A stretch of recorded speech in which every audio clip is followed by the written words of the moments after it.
ଷଷ୍ଠ ସ୍କନ୍ଦ ସପ୍ତଦଶ ଅଧ୍ୟାୟ। ଶ୍ରୀ ଶୁକବାଚ। ଯେଦିଗେ ଅନନ୍ତ ଈଶ୍ୱର ତାଠାରୁ ହୋଇଲେ ଅନ୍ତର, ସେ ଚିତ୍ରକେତୁ ବିଦ୍ୟାଧର ସେଦିଗେ କରି ନମସ୍କାର। ତତ୍କ୍ଷଣେ ହରସ ହୋଇଲା ଗଗନ ମାର୍ଗେ ଚଳିଗଲା, ଲକ୍ଷେ ବରଷ ଅବ୍ୟାହତ ବଳ ଇନ୍ଦ୍ରିୟ ହୋଇଯୁତ। ସିଦ୍ଧ ଚାରଣ ମୁନି ଯେତେ ସ୍ତୁତି କରନ୍ତି ଅବିରତେ, ମହାଯୋଗୀ ସେ ସିଦ୍ଧେଶ୍ୱର ରହି କୁଳାଚଳ ଦ୍ରୋଣୀର। ଆନନ୍ଦେ ବିଦ୍ୟାଧରୀ ସଙ୍ଗେ କ୍ରୀଡ଼ା କରଇ ନାନା ରଙ୍ଗେ, ପରମ ଈଶ୍ୱରର ନାମ କରଇ କରାଇ ଗାୟନ। ଏକ ସମୟ ସେ ରାଜନ ଆରୋହୀ ଅମୂଲ୍ୟ ବିମାନ, ତେଜେ ଗଞ୍ଜଇ ଦିବାକର ବିଷ୍ଣୁ ଦେଇଛି ତାକୁ ବର। ଗିରିଶ ଦେଖିବାର ପାଇଁ ଆନନ୍ଦେ ଗଲେ ଶୀଘ୍ର ହୋଇ, ମୁନିମାନେ ଛନ୍ତି ପାଶରେ ଦୁର୍ଗାଙ୍କୁ ବସାଇ କୋଳରେ। ବାହୁରେ କରି ଆଲିଙ୍ଗନ ସଭାରେ ଅଛନ୍ତି ଈଶାନ, ତାହାଙ୍କ ନିକଟରେ ଯାଇ ଉଚ୍ଚେ ହସିଣ ସେ ବୋଲଇ। ଚିତ୍ରକେତୁର୍ବାଚ। ଧର୍ମ ଦେବତା ଗୁରୁଙ୍କର ଜଗତ ଗୁରୁ ଏ ଶଙ୍କର, ସଭାର ମଧ୍ୟ ସ୍ତ୍ରୀ ସଙ୍ଗେ ମିଥୁନ ଭାବ ହୋଇ ରଙ୍ଗେ। ଶିରରେ ବହି ଜଟାଭାର କେ କହୁ ତପ ତାହାଙ୍କର, ଜଗତ ସ୍ୱାମୀ ବ୍ରହ୍ମବାଦୀ ଅଷ୍ଟ ଐଶ୍ୱର୍ଯ୍ୟର ସିଦ୍ଧି। ଅଛନ୍ତି ପତ୍ନୀ ସଙ୍ଗେ ନେଇ ଗତ ଲଜ୍ଜିତ ପ୍ରାୟ ହୋଇ, ଏକାନ୍ତେ ପ୍ରାକୃତ ସ୍ୱଭାବେ ରହଇ ସ୍ତ୍ରୀ ବଶ ଭାବେ। ଏ ଯେ ସ୍ୱଭାବେ ବ୍ରତଧର ଏହାଙ୍କୁ ବୋଲି ଦେବହର, ସଭାର ମଧ୍ୟ ସ୍ତ୍ରୀ ଘେନି ଅଛନ୍ତି ଯେନେ ନିଚ ଯୋନି। ଶ୍ରୀ ଶୁକବାଚ। ଏ ରୂପେ ଚିତ୍ରକେତୁଙ୍କର ଶୁଣିଣ ଉପହାସ ଗିର, ଈଶ୍ୱର ତୁଷ୍ମୀଭୂତ ହୋଇ ରହିଲେ କିଛି ନ କହି।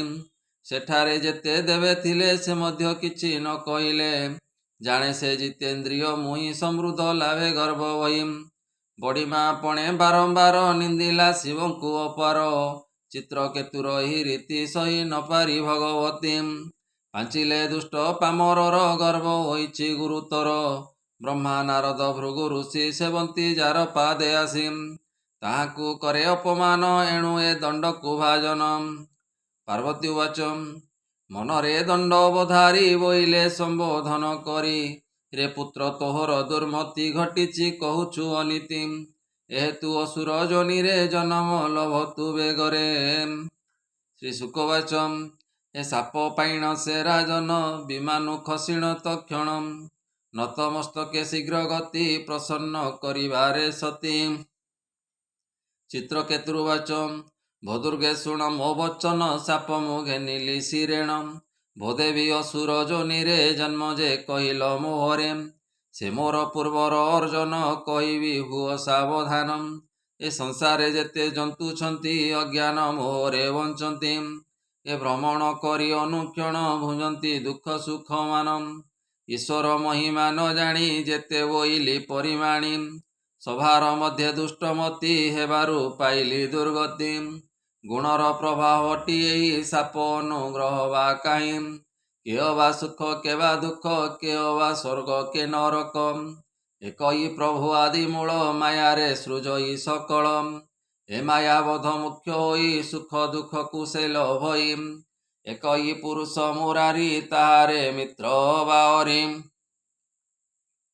ଏ ଜ୍ଞାତି ବାନ୍ଧବ ବା ପର, ଆତ୍ମା ନାହିଁଟି ଯାହାଙ୍କର, ସର୍ବଭୂତରେ ସମ ସେହି ମିତ୍ର ବୈରୀ ନାହିଁ କେହି। ତାହାର କ୍ରୀଡ଼ାରେ ଜଗତ ହେଉଅଛନ୍ତି ଆତଜାତ, ଏହାର ବୋଧ ମୁଖ୍ୟ ସୁଖ ହିତ ହିତ ବା ଦୁଃଖ। ଏହାଙ୍କ ଜନ୍ମ ବୋଧ ମୃତ୍ୟୁ ହୁଅଇ ତାର ଶକ୍ତି ହେତୁ, ଏଅନ୍ତେ ଶୁଣ ମୋ ବଚନ ଭୋଦୁର୍ଗେ ହୋଇ ସାବଧାନ। ସାପରୁ ମୁଖ୍ୟ ହେବା ପାଇଁ ନମସ୍କାର କରି ବୋଲାଇ, ସଭାରେ ମୁଁ ମନ୍ଦ ବଚନେ ତୁମ୍ଭକୁ ବୋଇଲି ଅଜ୍ଞାନେ। ଦୋଷ କ୍ଷମା କର ମୋହରି ତୁମ୍ଭେ ଯେ ଅଖିଳ ଈଶ୍ୱରୀ। ଶ୍ରୀ ଶୁକବାଚ। ଏମନ୍ତେ ପ୍ରସନ୍ନ କରାଇ ଈଶ୍ୱର ପାର୍ବତୀଙ୍କୁ ସେଇ ଆପଣା ବିମାନେ ବସିଲା ନିଜ ମନ୍ଦିରେ ବିଜେ କଲା। ଏ ଅନନ୍ତରେ ସେ ଈଶ୍ୱର ଦୁର୍ଗାଙ୍କୁ କହନ୍ତି ଏ ଗିର, ଋଷି ଦୈତ୍ୟ ସିଦ୍ଧ ଗଣ ଶୁଣୁ ଅଛନ୍ତି ମୋ ବଚନ। ଦେବଦେବ ଉବାଚ। ଅଦ୍ଭୁତ କର୍ମା ହେ ଈଶ୍ୱର ପ୍ରାଭବ ଭୂତ ମାନଙ୍କର, ନିଷ୍ପୃହ ମହାତ୍ମା ସେମାନେ ଶୁଶ୍ରଣୀ ଦେଖ ବିଦ୍ୟମାନେ। ବିଷ୍ଣୁ ଭକତ ଯେତେ ଜନେ ଭୟ ତାଙ୍କ ନାହିଁ ମନେ, ସ୍ୱର୍ଗ ବା ମୁଖ୍ୟ ବା ନରକ ଏମାନେ ଦେଖନ୍ତି ସେ ଏକ। ଦେହର ଦେହି ସଂଯୋଗରୁ ପରମ ଈଶ୍ୱର ଲୀଳାରୁ। ଏ ଜନ୍ମ ବା ମୃତ୍ୟୁ ବା ସୁଖ ସାପ ଅନୁଗ୍ରହ ବା ଦୁଃଖ। ପୁରୁଷ ବିବେକ ସେଇ ଏ ଭିନ୍ନ ଭିନ୍ନ ଯେ ଦେଖଇ। ଯାହାର ଗୋବିନ୍ଦେ ଭକତି ଶୁଦ୍ଧ ଯାହାର ଦୃଢ଼ ମତି। ଜ୍ଞାନ ବୈରାଗ୍ୟ ଅଛି ଯାର ପୃଥକ ଭାବ ନାହିଁ ତାର। ମୁହିଁ ବିରଞ୍ଚି ଯେ କୁମର ନାରଦ ଆଦି ମୁନିବର। ବ୍ରହ୍ମାଦି ଯେତେ ସୁରେଶ୍ୱର ନ ଜାଣୁ ମହିମା ତାହାର। ଏହାର ପ୍ରିୟ ନାହିଁ କେହି ଅପ୍ରିୟ ଏହାର ଟି ନାହିଁ। ମିତ୍ର ବୈରୀ ନାହିଁ ଯାର ସମାନ ଦେଖେନୁ ଉପବର। ସକଳ ପ୍ରାଣୀଙ୍କର ପ୍ରିୟ ଏଇଟି ସର୍ବଭୂତମୟ। ଏ ଚିତ୍ରକେତୁ ମହାଭାଗ ତାଙ୍କର ପ୍ରିୟ ଅନୁରାଗ। ସର୍ବତ୍ର ସମଦୃଷ୍ଟି ଏଇ ଅଚ୍ୟୁତ ପ୍ରିୟ ଯେ ନେମୁଇଁ। ମହାତ୍ମା ପୁରୁଷ ଯେ ସେଇ ଏଣୁ ବିସ୍ମୟ ତାର ନାହିଁ।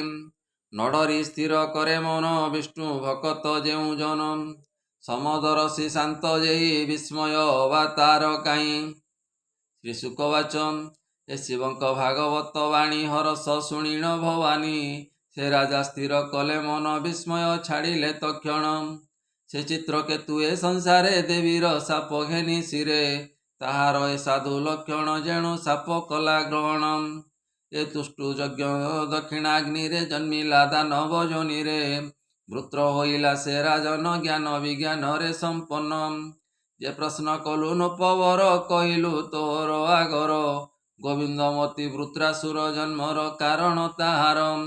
ଇତିହାସ ଏ ପୁଣ୍ୟସାର ମହାତ୍ମ ଏ ଚିତ୍ରକେତୁର। ବିଷ୍ଣୁ ଭକତି ପ୍ରାଣୀ ଯେହି ତାହାଙ୍କ ଗୁଣ ଯେ ଗୁଣଇ। ଏ ସକଳ ବନ୍ଧୁ ମୁଖ୍ୟ ହୋଇ ବୈକୁଣ୍ଠ ପଦକୁଲ ଭଇ। ଏ ଇତିହାସ ଯେ ପ୍ରଭାତେ ଶୁଣାଇ ଶୁଣେ ସ୍ଥିର ଚିତ୍ତେ। ନିରତେ ଭଜେ କୃଷ୍ଣ ପାଦ ହରଇ ବିଷୟ ବିଷାଦ। ଭଲଇ ଦାସ ଜଗନ୍ନାଥ ଚିତ୍ରକେତୁ ବିଷ୍ଣୁ ଭକତ। ଇତି ଶ୍ରୀମଦ୍ଭାଗବତେ ମହାପୁରାଣେ ପାରମହଂସ୍ୟାଂ ସହିତାଂ ନ୍ୟାସିକ୍ୟାଂ ଷଷ୍ଠ ସ୍କନ୍ଧେ ଚିତ୍ରକେତୁ ଆଖ୍ୟାନେ ନାମ ସପ୍ତଦଶୋऽଧ୍ୟାୟ। बोल आनंदे कवार हरि हरि बोल।